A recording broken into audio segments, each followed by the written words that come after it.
வாசிக்கும் இரண்டாவது வார்த்தைக்காக லூக்கா எழுதின சுவிசேஷம் 23ஆம் அதிகாரம் 43ஆம் வசனம். அப்பொழுது இயேசு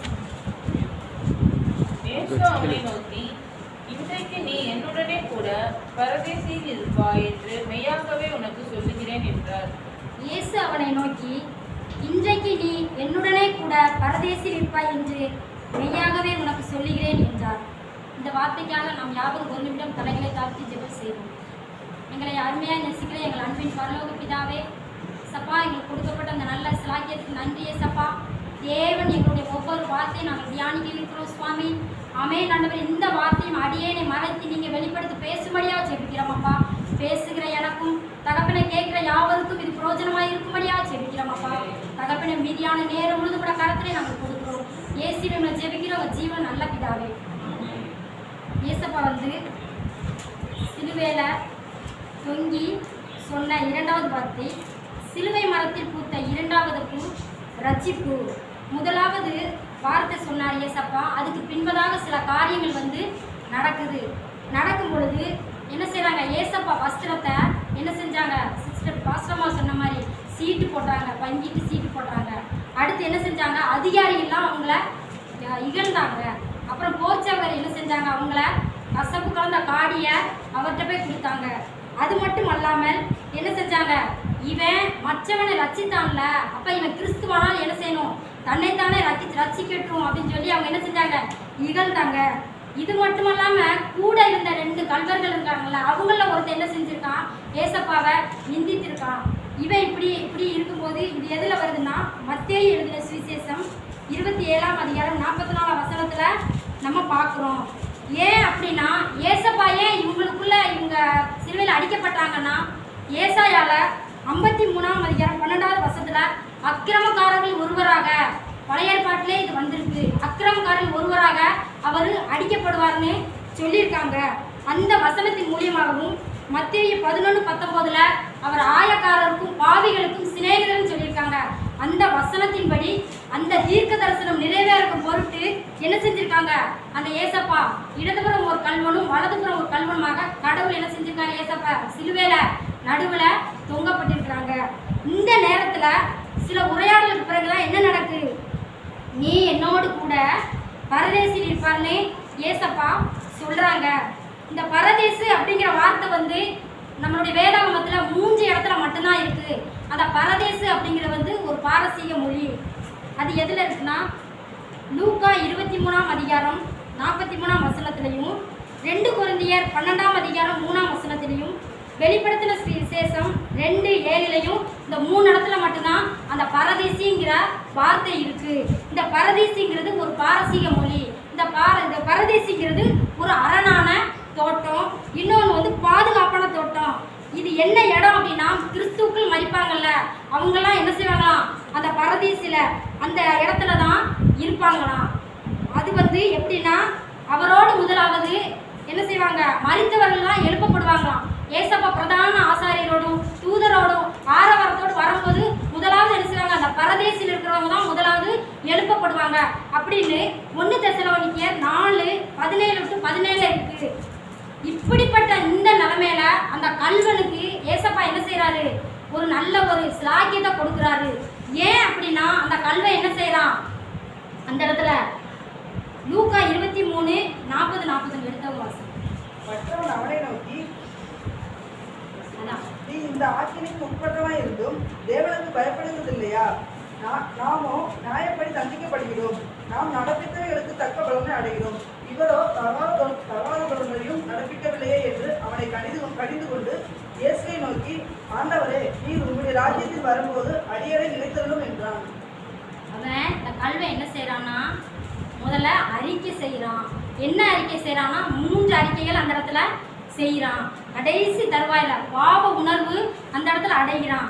கடைசியில் சாகிற நிலைமையில கடவுள் நம்மளை என்ன செய்வாரு, விடுதலை கொடுக்க மாட்டாரான்னு அவன் என்ன செய்யறான், தன்னுடைய பாவத்தை எல்லாரும் முன்னாடி ஒத்துக்கொள்கிறான். நான் பாவி, நான் என்ன செஞ்சேன், நம்ம பாவம் செஞ்சோம் அப்படின்னு கூட உள்ள கல்லன்ட்ட என்ன சொல்றான், அவன் சொல்றான், நீ நம்ம 2 பேரும் பாவம் செஞ்சோம், ஆனா பாவமே செய்யாம ஒரு பாவம் செய்யாத ஒருத்தர் அங்கே அடிக்கப்பட்டிருக்காரு பத்தியா அப்படின்னு என்ன செய்யறான், மனம் அவன் என்ன செய்யறான், அந்த பாவத்தை அறிக்கை செய்யறான், எப்படியாவது எனக்கு விடுதலை தாங்க ஏசப்பான்னு கேட்குறான். அப்படி கேட்கும் பொழுதுதான் ஏசப்பா என்ன செய்யறாரு, அங்க ஒரு ரட்சிப்பு கொடுக்காரு.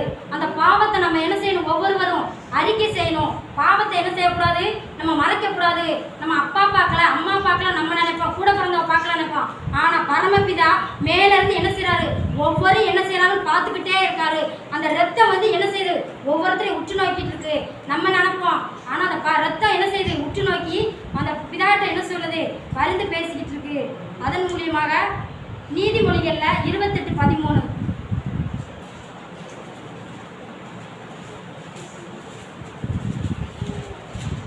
தன் பாவங்களை மறைக்கிறவன் வாழ்வடைய மாட்டான், அவைகளை அறிக்கை செய்து விட்டுவிடுகிறவனோ இரக்கம் பெறுவான். இதன்படி அந்த கள்ளன் என்ன செய்யறான், முதலாவது பாவத்தை அறிக்கை செய்து இரக்கம் பற்று ரட்சிப்பு என்கிற இரக்கத்தை ஏசப்பாட்டிலிருந்து பெறுகிறான். இரண்டாவது என்ன பிரமாணம்னா, அது பரமனை அறிக்கை செய்கிறான். லூக்கா 23:42 இயேசுவை நோக்கி, ஆண்டவரே, நீர் உம்முடைய ராஜ்யத்தில் வரும்போது அடியேனை நினைத்தருளும் என்றான். இதுக்கு முன்னாடி அந்த கல்வை என்ன செஞ்சிருக்காங்க, நிந்தித்தாங்க, வஞ்சிருக்கான், நிறைய பேசியிருக்கான். ஆனால் இந்த இடத்துல என்ன செஞ்சிருக்காங்க, ஆண்டவரேன்னு இறக்கமா சொல்றான். ஆண்டவரே அப்படின்னா ஆளுகை செய்பவர். அந்த ஆண்டவர் தான் இந்த இடத்துல வந்து இந்த உலகத்துல, பரலோகத்திலிருந்து இந்த உலகத்துல இந்த எல்லா பாவியில ரட்சிக்க அவர் வந்தாரு அப்படின்னு அவன் என்ன செய்யறான், அறிக்கை செய்யறான். அப்ப இருதயத்திலிருந்து அவன் சொல்றான், அவன் மேலோட்டமா எது சொல்லல, அவன் இருதயத்திலிருந்து சொன்னதுனால ஏசப்பா என்ன செய்யறாரு, அந்த இடத்துல அவனுக்கு இறங்குகிறாரு. இவர் வந்து நம்மளுடைய பாவங்களுக்கு அப்படின்னு அவன் என்ன செய்யறான், உணர்கிறான். நம்மளுடைய பாவங்களுக்கு, நம்மளுடைய அக்கிரமங்களுக்கு, நம்மளுடைய மீறுதலுக்காக தான் அவர் அடிக்கப்பட்டாருன்னு அவரோட உள்ளத்திலிருந்து, அவர் இருதயத்திலிருந்து சொன்னதுனால ஏசப்பா என்ன செய்யறாரு, அவருடைய பிள்ளையாக அவருக்கு என்ன செய்யறாரு, அந்த இடம் கொடுக்க, பிள்ளைங்கிற ஒரு அதிகாரம் கொடுக்குறாரு. இவ்வளவு நாள் நம்ம கல்வன் தான் நம்ம சொல்லிக்கிட்டு இருந்தோம்.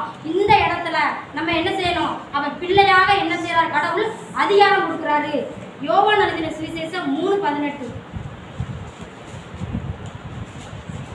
அவரை விசுவாசிக்கிறவன் ஆக்கினைக்குள்ளாக தீர்க்கப்படான், விசுவாசியதவனோ தேவனுடைய ஒரே பேரான குமாரனுடைய நாமத்தில் விசுவாசம் உள்ளவனாய் இராதபடினால் அவன் ஆக்கினை தீர்ப்புக்கு உட்பட்டாயிற்று. விசுவாசிக்கிறவன் ஆக்கினைக்குள்ளாக தீர்க்கப்படான். என்ன அந்த ஆக்கினை, என்னன்னா நரக ஆக்கினை. அந்த ஆக்கினைக்கு அவனை விடுதலை பண்ணணும்னு என்ன செய்யறான், அவன் வந்து ஏசப்பாட்ட கேட்கறதுனால அதுல இருந்து ஏசப்பா என்ன செய்யறாரு, அவனை விடுதலை பண்றாரு. அதன் மூலியமாக 1:12 அந்த இடத்துலதான் என்ன செய்யறாரு ஏசப்பா, அவனுக்கு பிள்ளைங்க அதிகாரத்தை கொடுக்குறாரு. அவரை ஏற்றுக்கொண்டதுனால ரட்சிப்பு என்கிறத அவர் என்ன செய்யறாரு, அவன் அறிக்கை செய்யறதுனால அவனுக்கு ஏசப்பா என்ன செய்யறாரு, அந்த பரம அறிக்கை பண்ணதுனால அவனுக்கு பிள்ளைங்கிற அதிகாரத்தை கொடுக்கிறாரு. மூன்றாவது அறிக்கை பரம வாழ்வு அறிக்கை.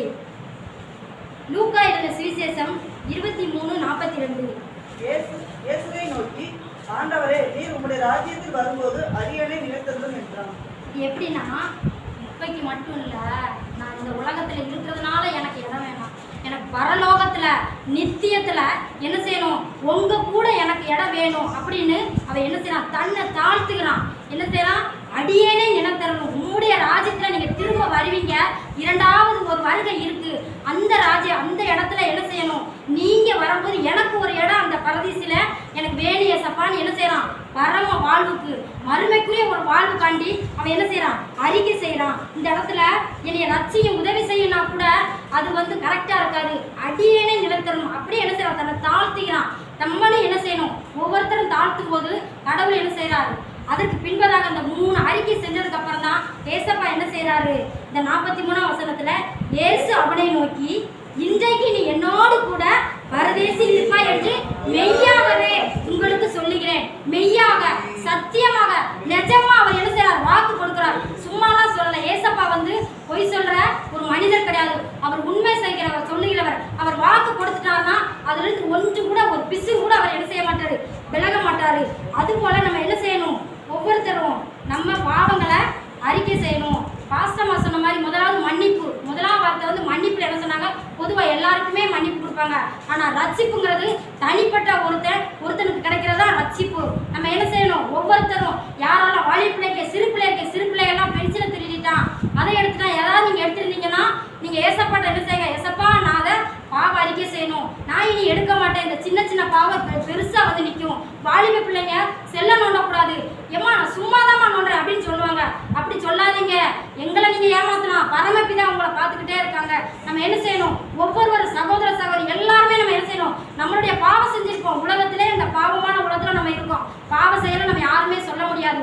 அதனால ஒவ்வொருத்தரும் என்ன செய்யணும்? பாவத்தை அறிக்கை செய்யணும். இந்த கள்ளன் எப்படி அறிக்கை செய்யணும்? ஏசப்பா வந்து பெரிய பணக்காரன் ஐஸ்வர்யனுக்கு வந்து இறங்கல, பாவிகளுக்கு தான் இந்த உலகத்துல நான் ரட்சிக்க வந்தேன்னு சொல்லியிருக்காரு.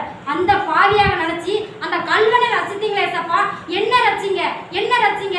எனக்கு ரட்சிப்பு மட்டும் அல்லாது நித்திய ஜீவன், நித்தியத்துல எனக்கு ஒரு இடம் வேணும் ஏசப்பான்னு என்ன செய்யணும்? ஒவ்வொரு நாள் நம்ம என்ன செய்யணும்? ஜெபம் பண்ணணும், பைபிளை வாசிக்கணும், தியானிக்கணும், கடவுளோடு நிறைய நேரம் நம்ம என்ன செய்யணும்? ஒப்புரவாகணும். அந்த மாதிரி நம்ம என்ன செய்யணும்? ஒவ்வொருத்தரும் தாமே இருப்போம். கர்த்தர் தாமே இந்த வார்த்தையை ஆசீர்வதிப்பார்.